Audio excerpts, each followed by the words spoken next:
कांग्रेस और आम आदमी पार्टी के बीच गठबंधन पर सूत्रों के हवाले से बड़ी खबर। सूत्रों का दावा है कि इस गठबंधन को लेकर दोनों पार्टियां लगातार बैठकें कर रही हैं।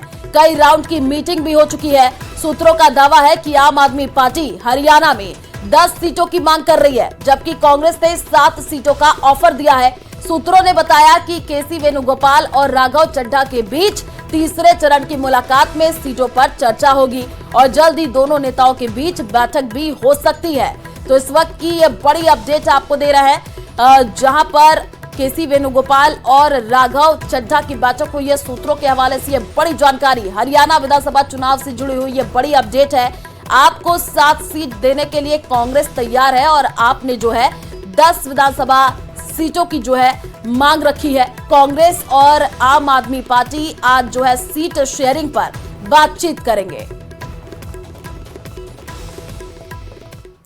जम्मू कश्मीर विधानसभा चुनाव के पहले चरण की वोटिंग से पहले कांग्रेस नेता राहुल गांधी आज 2 चुनावी रैली करेंगे। राहुल गांधी की पहली रैली जम्मू के रामबन में होगी, जबकि दूसरी रैली जो है कश्मीर के अनंतनाग में होगी। इस दौरान राहुल गांधी नेशनल कॉन्फ्रेंस और कांग्रेस गठबंधन के उम्मीदवारों के लिए रैली को संबोधित करेंगे। झालावाड़ से बड़ी खबर, जहां पर खेत में पशु चराने को लेकर के विवाद हो गया और विवाद में युवक पर जानलेवा हमला किया गया।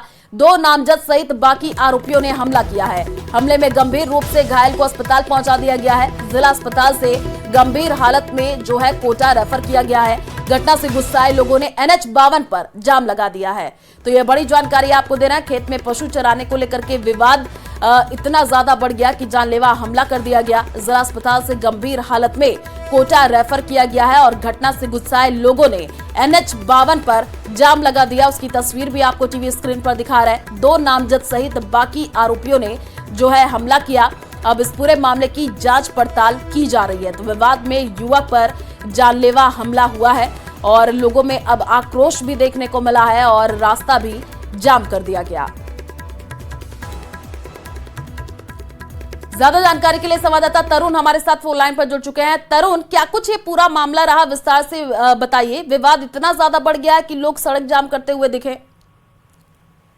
जी बिल्कुल, असनावर क्षेत्र में ही ये विवाद हुआ है और ये खेत में पशु चराने को लेकर विवाद हुआ है, जिसमें 2 पक्ष थे, जिसमें से एक पक्ष के 2 लोगों ने अपने लोगों के साथ मिलकर जो ये 2 भाई थे विजय और पंकज, इन पर जानलेवा हमला कर दिया और इस हमले में जो एक लड़का है विजय, वो गंभीर रूप से घायल हुआ है। बाद में जो इस झगड़े के बाद हमले में जो गंभीर घायल लड़का है विजय, उसको तुरंत असनावर से झालावाड़ जिला अस्पताल लाया गया, लेकिन यहाँ भी उसकी हालत लगातार बिगड़ती गई और उसके बाद उसे गंभीर हालत में कोटा रेफर कर दिया गया है।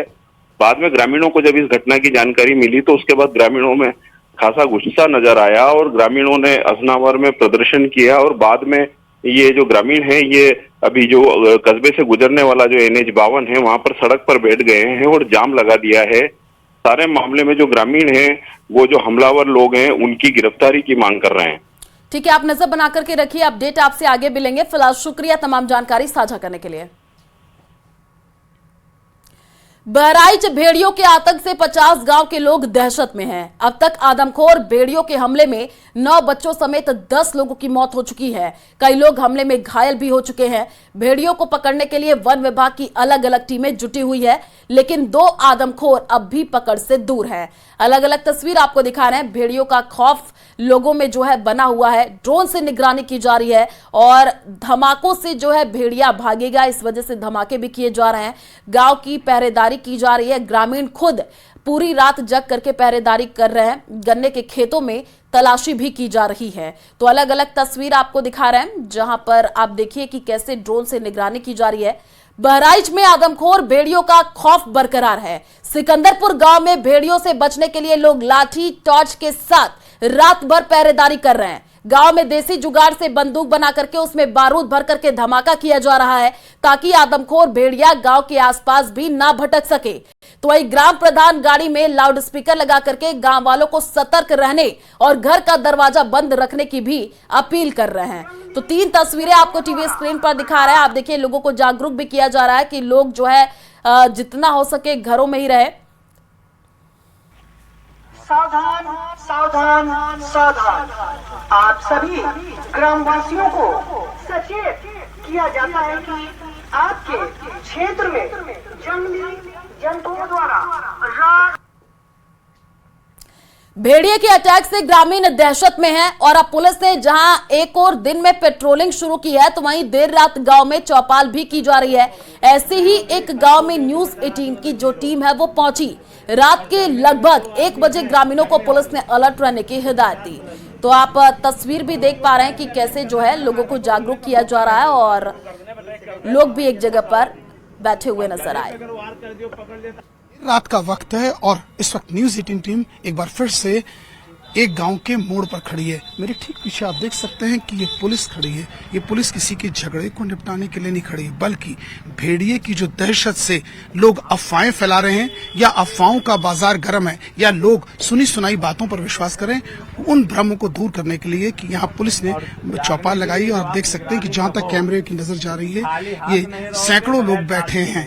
ये सब लोग यहाँ बैठे हैं क्योंकि पुलिस इन्हें समझाने का एक बार फिर से प्रयास कर रही है। इनके साथ यहाँ के भी लोकल ग्राम प्रधान मौजूद हैं और इसमें युवा हैं, कुछ पुरुष हैं और कहा गया है कि हर 2 घर पर एक व्यक्ति यहाँ रहे और ताकि और दूसरे को जागता रहे, 3 से 4 घंटे तक जागे ताकि वो बाकियों को अलर्ट कर सके।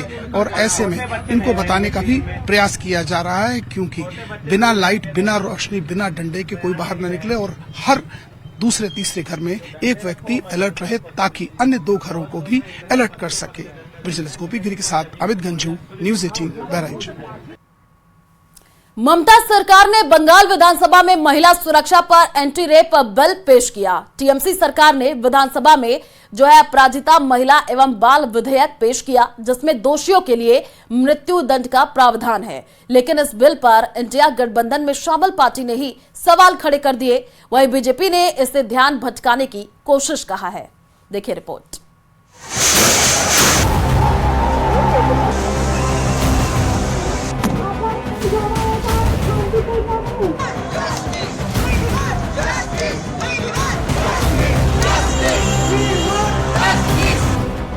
एक तरफ बंगाल की बेटी के इंसाफ के लिए घमासान है तो दूसरी तरफ एंटी रेप बिल पर सियासी संग्राम छिड़ा है।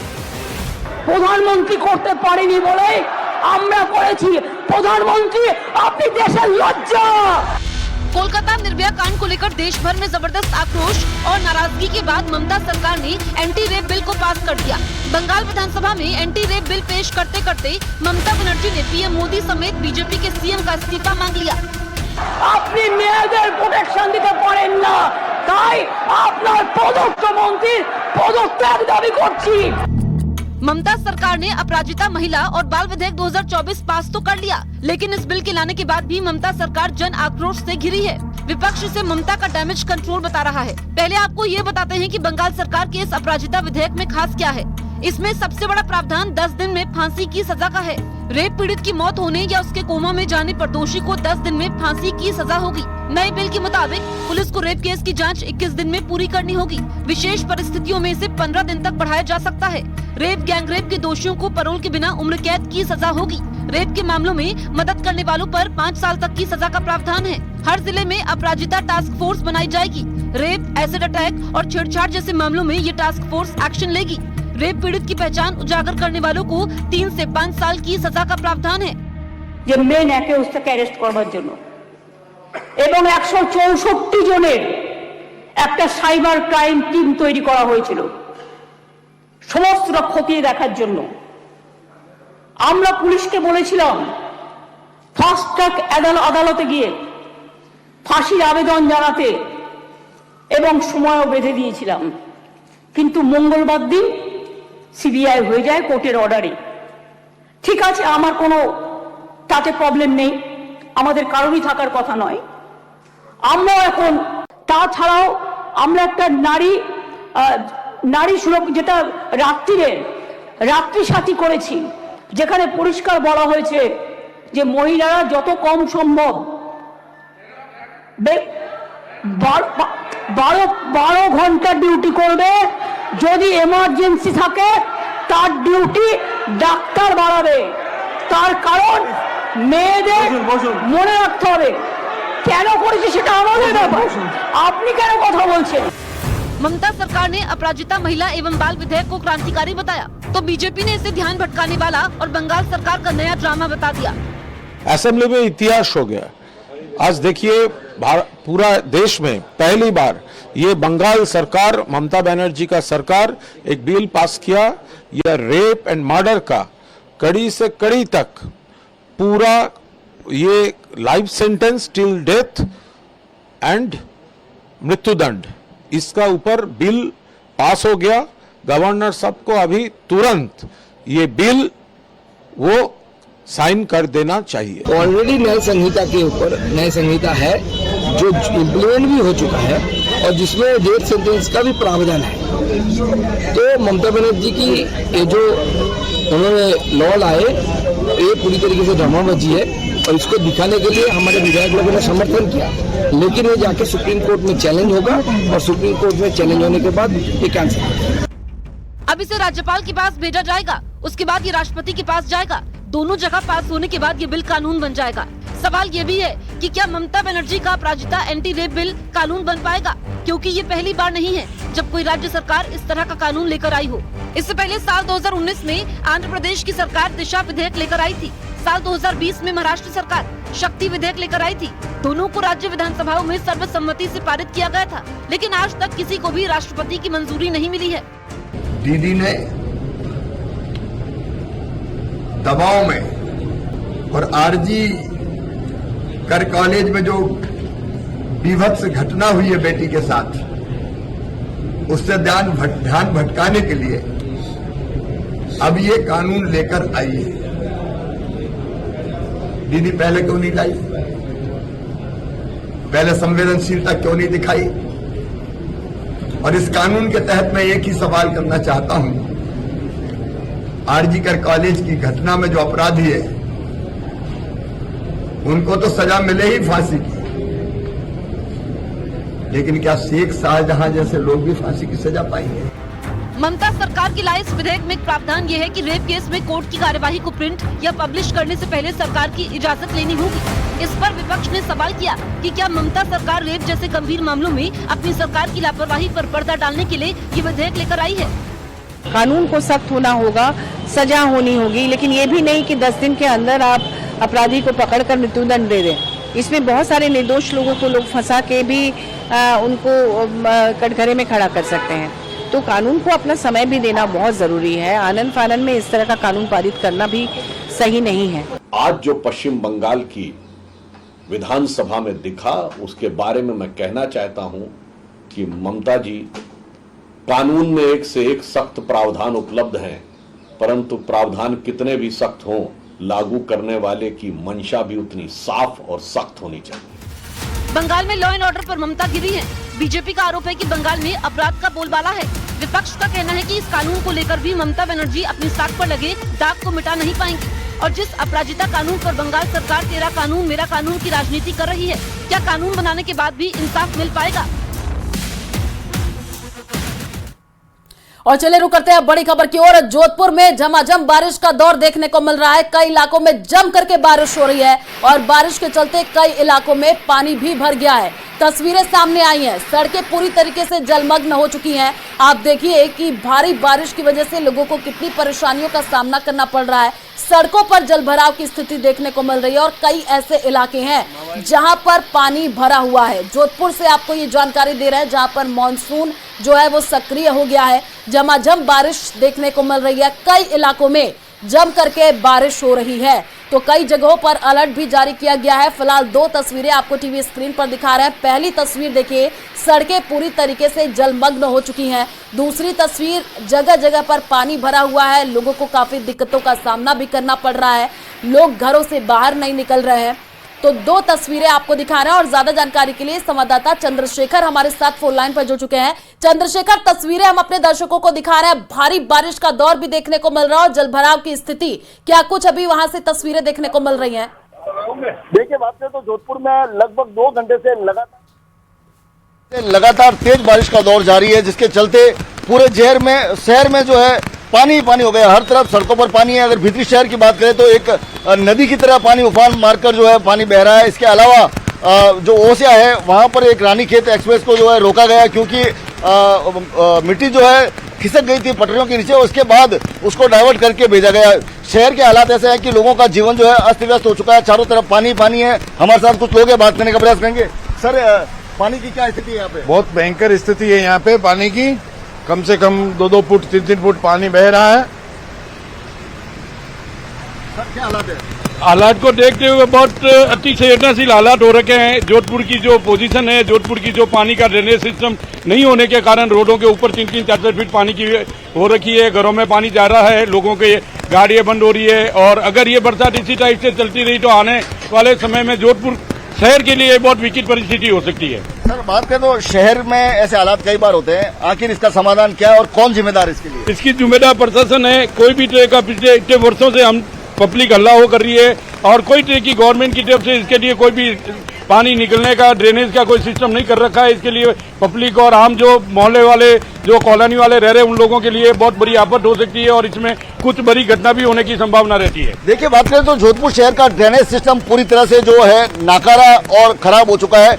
शहर के जो बरसाती पानी है उसकी निकासी सुनिश्चित नहीं की गई। अगर बात करें तो शहर के नालों पर भयंकर अतिक्रमण हो चुके हैं। प्रशासन जो है कहीं ना कहीं मौन सहमति उन अतिक्रमण कार्यों को दे रहा है। अगर बात करें तो जो शहर की जो हेरिटेज नहर है वो पूरी तरह से कब्जे जा चुकी है, वहां पर अतिक्रमण किया जा चुका है और जिसके चलते ये हालात है। आप देख सकते हैं किस तरह से जो एक विशेष योग्यजन को पानी के साथ जद्दोजहद करनी पड़ रही है। वो शहर की सड़कों पर पानी पानी है, वाहन चालक परेशान है क्योंकि गाड़ियां बंद हो रही है और शहर के हर हिस्से में पानी है। अगर बात करें भीतरी शहर की तो भीतरी शहर के ऐसे हालात है कि जहां देखो एक जैसे नदी का उफान आता है, नदी के उफान की तरह जो है पानी बह रहा है। लोगों को, ये हमारे दर्शक जानकर आश्चर्य करेंगे कि लोगों को जब रात को बरसात होती है, इस तरह के पानी आती है, तब गलियों में जो गाड़ियां खड़ी रहती है उनको ढूंढने के लिए लोग जालूके चौराहे तक जाते हैं और वहां से अपनी गाड़ी ढूंढ के लेकर आते हैं। गाड़ी एक बार जरा बैकग्राउंड में फिर से तस्वीर दिखाइए। कुछ लोग वहां से गुजर रहे हैं, उनसे बातचीत करने की भी कोशिश कीजिए। चारों तरफ पानी ही भरा हुआ नजर आ रहा है और नगर निगम की तरफ से दावे तो बहुत सारे किए जाते हैं लेकिन हकीकत आप दिखा रहे हैं। निश्चित तौर पर देखिए, ये जो हालात है सर, नगर निगम की तरफ से इतने दावे किए जाते हैं कि पानी के लिए हम वो नहर ठीक कर रहे हैं, ये काम कर रहे हैं, लेकिन धरातल पे क्या हो रहा है? न तो नगर निगम कर रहा है, न MP MLA कर रहे हैं, न प्रशासन कर रहा है। सभी की अनदेखी किए जा रहे हैं। ये तो पावटा है, बाकी बनाड रोड है, प्रताप नगर है, बासनी है, सांगरिया है, सभी एरिया में सूर सागर है, सभी में पानी भरा हुआ है। न MP, न MLA, न प्रशासन। सर, हमारे जोधपुर के 3 बार यहाँ राजस्थान के मुख्यमंत्री हैं और लंबे सालों से, कई सालों से ये समस्या है, क्यों निजात नहीं मिल पाई? इसका निजात नहीं मिलने का कारण है कि हमारे जोधपुर की तरफ CM का ध्यान भी नहीं रहा था। अब हमारे CM आए, राजस्थान के नए CM, BJP गवर्नमेंट आई। अगर हमें उम्मीद है कि कार्यकाल में ये काम हो सकता है। अभी जोधपुर की जो स्थिति बताता हूँ मैं आपको, पिछले 20 सालों से जो एक कॉलोनी है बनार रोड जिसको कह रहे हैं, वहाँ का आवागमन बंद है, आना जाना बंद है, घरों के बाहर 5-5 फीट पानी बंद है। पिछले 1 महीने से दुकानें बंद है, लोग घर से बाहर नहीं निकल पा रहे हैं। उन लोगों को खाना लाना ले जाने की भी बहुत परेशानी हो रही है, पर प्रशासन का उनकी तरफ कोई भी तरह का ध्यान नहीं है। सर, बनार रोड की बात करें तो बड़ी अजीब स्थिति है। गर्मियों में वो पानी के लिए जो है सड़कों पे उतरते हैं और बरसात में घरों में पानी चला जाता है। सर, गर्मियों में पानी की लाइन भी नहीं है क्योंकि वो नई कॉलोनी डेवलप हुई। इस कॉलोनी को अभी ज्यादा टाइम नहीं हुआ है। कुछ कॉलोनी में पानी की लाइन आ चुकी है। जल मंत्री हमारे गजेंद्र सिंह जी को भी हमने उस समय बहुत चंद्रशेखर, लगातार आप तस्वीरें भी दिखा रहे हैं और चारों तरफ पानी ही पानी नजर आ रहा है। आप आगे भी तस्वीर दिखाइएगा, अपडेट आपसे लेते रहेंगे। फिलहाल शुक्रिया तमाम जानकारी साझा करने के लिए।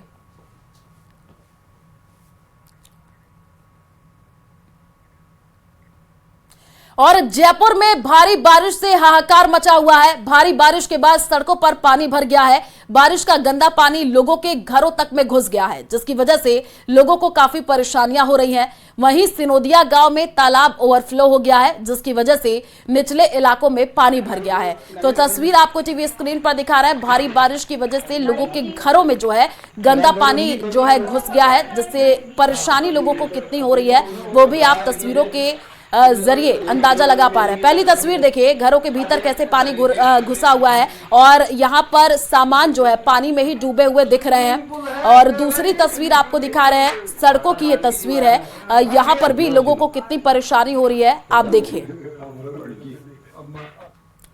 गुजरात के सूरत में बाढ़ से हाहाकार मचा हुआ है। सूरत में इतनी बारिश हुई कि वहां बाढ़ जैसे हालात पैदा हो गए हैं। लोगों के घरों में बाढ़ का पानी घुस गया है, जिसकी वजह से लोगों की मुश्किलें बढ़ गई हैं। हालात को देखते हुए सूरत में एसडीआरएफ की टीम को तैनात किया गया है, जो बोट की मदद से लोगों को रेस्क्यू करने में जुटी हुई है।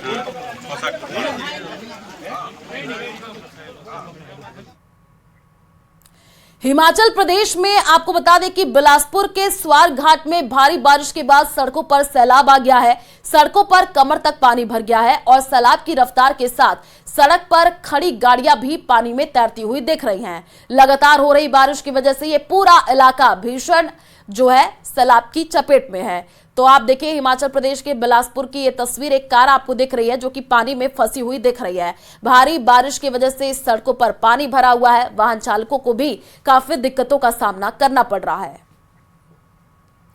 आंध्र प्रदेश में भी बाढ़ से हालात बिगड़े हुए हैं और बाढ़ प्रभावित एनटीआर जिले में वायुसेना की टीम लगातार लोगों तक मदद पहुंचा रही है। वहां भारतीय वायुसेना के हेलीकॉप्टर की मदद से बाढ़ प्रभावितों तक राहत सामग्री पहुंचाई जा रही है। लोगों को खाने के पैकेट मुहैया कराए जा रहे हैं। तो तस्वीर आप देखिए कैसे लोगों तक पहुंचने की कोशिश की जा रही है। आंध्र प्रदेश में बाढ़ से हालात पूरी तरीके से बिगड़े हुए हैं। लोग अपने घरों के छतों पर खाने के पैकेट का इंतजार करते हुए दिख रहे हैं।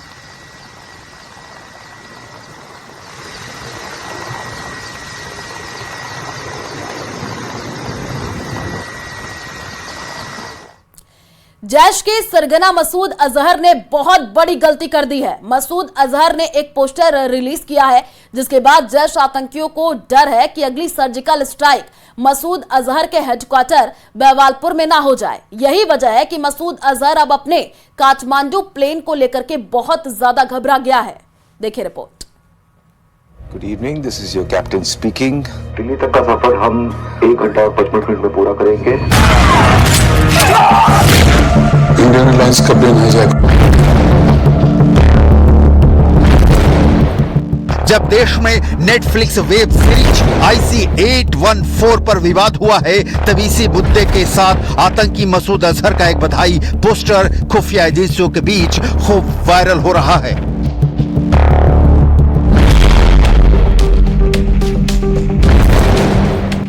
दहशत फैलाने वाला दिमाग एक और बड़ा आतंकी हमला अंजाम देना चाहता है। इसका सबूत माना जा रहा है ये पोस्टर। 1999 में हाईजैक हुआ था IC-814 और अब 2024 में मसूद अजहर एक बार फिर एक्टिव हो चुका है। इस पोस्टर में मसूद अजहर ने ईद की बधाई दी है, लेकिन इस पोस्टर में IC-814 विमान की तस्वीर, जिसे देखकर सबके कान खड़े हो गए हैं। इस पोस्टर में दाईं तरफ जैश की तरफ से जारी किया गया है। नीचे नीले रंग से मसूद अजहर का नाम लिखा है, लाल रंग से ईद मुबारक लिखा गया है और साथ में है IC-814 की तस्वीर, जिससे इस पोस्टर में एक बड़ी साजिश की बू आ रही है। इस पोस्टर के जारी होने के बाद से रायसीना हिल पर साउथ ब्लॉक से नॉर्थ ब्लॉक और देश की हर खुफिया एजेंसी अलर्ट मोड पर चल रही हैं। पोस्टर पर IC-814 विमान की तस्वीर छापने का आखिर मतलब क्या है? क्या फिर विमान हाईजैक की तैयारी कर रहा है मसूद अजहर? क्या मसूद अजहर ने अपने कैडर को नए आतंकी मिशन का मैसेज दे दिया है? विमान हाईजैकिंग को लेकर क्या है इस पोस्टर के पीछे की असली साजिश? क्यों इस पोस्टर को डिकोड करना जरूरी हो गया है? 1999 का साल, पहले कारगिल में घुसपैठ और दूसरी तरफ दिसंबर के महीने में विमान हाईजैक। इन दो घटनाओं ने पाकिस्तान को लेकर यह यकीन दिला दिया था कि आतंकवाद को लेकर उसका नजरिया और उसकी नीति कभी नहीं बदलेगी। 1999 की इन दो घटनाओं ने पाकिस्तान को हमेशा के लिए भारत के भरोसे वाले अकाउंट के अंदर ब्लैक लिस्ट कर दिया गया था। इस पोस्टर के जरिए ही सही 25 सालों की चुप्पी के बाद IC-814 पर आतंकी मसूद अजहर ने अपनी चुप्पी तोड़ी है। ये वो अपना मैसेज देना चाह रहा है कि जो कुछ सोचेगा मसूद अजहर, जो जैश ए मोहम्मद का जो चीफ है, जो पाकिस्तान में बेस्ड बताया जा रहा है, वो कभी भी कुछ भी अपनी करने की कोशिश करेगा तो वो अपनी बातें मनवाने की कोशिश करता रहता है। और इसका भी ये संकेत मिल रहा है कि वो कोई भी ऐसी बड़ी घटना को प्लान कर सकता है इंडिया के अगेंस्ट, और ये बताना चाह रहा है कि जैसे मोहम्मद जैसे उग्रवादी संगठन है उसके अंदर कैपेसिटी है इंडिया को डिस्टर्ब करने के लिए, इंडिया की शांति भंग करने के लिए, इंडिया